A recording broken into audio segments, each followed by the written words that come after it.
аҷиб аст. бисёриҳо гумон мекунанд ки гӯё пеш ай пайғамбармон саллаллоҳу алайҳи ва олиҳи вассалам дини ислом вуҷуд надошт ва ё намоз вуҷуд надошт.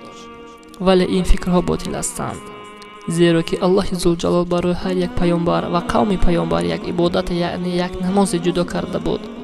ва ё гумон мекунанд ки аллоҳи зулҷалол барои ҳар як пайғамбар як дини алоҳидае ҷудо кард. гӯё пеш ай пайғамбармон саллаллоҳу алайҳи ва олиҳи вассалам дини ислом вуҷуд надошт. дар ин барнома ҷавоб ба ҳамаи саволҳоятонро меёбед. аллоҳи зулҷалол дар Қуръони Карим дар сураи Оли Имрон ояти 19 мефармояд: инна дина индаллоҳил ислом, албатта дин дар назди Худо дини ислом аст. аллоҳ равшан гуфта истодааст ки дини ҳақ дар назди ман ин дини ислом аст. аз ин маълум мешавад ки аллоҳи зулҷалол барои ҳар як пайғамбар фақат дини исломро равон кардааст, халос. ҷавоб ба он саволе ки бисёриҳо медиҳанд, гӯё аллоҳ барои ягон пайғамбар намоз надода буд магар пайғамбари худмон Муҳаммад саллаллоҳу алайҳи ва олиҳи вассалам. ҷавоби якум: аллоҳи зулҷалол дар Қуръони Карим дар сураи Зориёт ояти 56 мефармояд: ва ма халақтул ҷинна вал инса илла лияъбудун.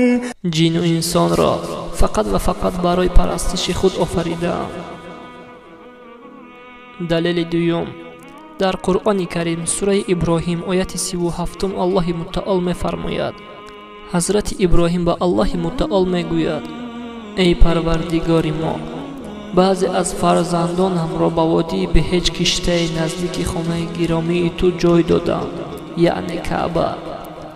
эй парвардигори мо, то намоз бигузоранд, дилҳои мардумон чунон кун ки майли онҳо кунанд ва аз ҳар меваи рӯзиашон деҳ, шояд ки сипос гузоранд.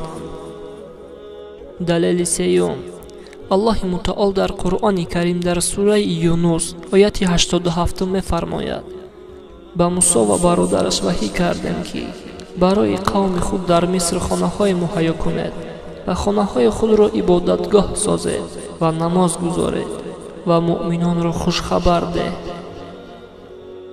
далели чаҳорум: аллоҳи мутаол дар Қуръони Карим дар сураи Бақара ояти 83 мефармояд: ба ёд оред он ҳангомро ки аз бани Исроил паймон гирифтем ки ғайри Худоро напарастед ва ба падару модару хишовандон ва ятимону дарвешон некӣ кунед ва ба мардумон сухани нек гӯед ва намоз бихонед ва закот бидиҳед, вале ҷуз андаке аз шумо пушт кардед ва шумоед рӯйгардондагон. далели панҷум: аллоҳи мутаол дар Қуръони Карим дар сураи Ҳуд дар ояти 87 мефармояд: гуфтанд: эй Шуайб, оё намозат ба ту фармон медиҳад ки мо он чиро падаронамон мепарастиданд тарк гӯем ё дар молҳои худ ончунон ки худ мехоҳем истифода накунем? баростӣ ту марди бурдбору хиратманд ҳастӣ. онҳо дар асл дар ҳаққи ҳазрати Шуайб алайҳиссалом ин гуна фикр намекарданд, вале онҳо киноя зада гуфтанд ба ҳазрати Шуайб ки ту марди бурдбору хиратманд ҳастӣ. баъд аз ин қадар оятҳое ки ман номбар кардам, маълум шуд ки барои дигар пайғамбарон низ ва қавмашон намоз фарз буд. маълум шуд ки ислом на 1400 сол, балки аз пайдоиши Одам алайҳиссалом вуҷуд дорад ва намоз низ аз пайдоиши Одам алайҳиссалоту вассалом вуҷуд дорад.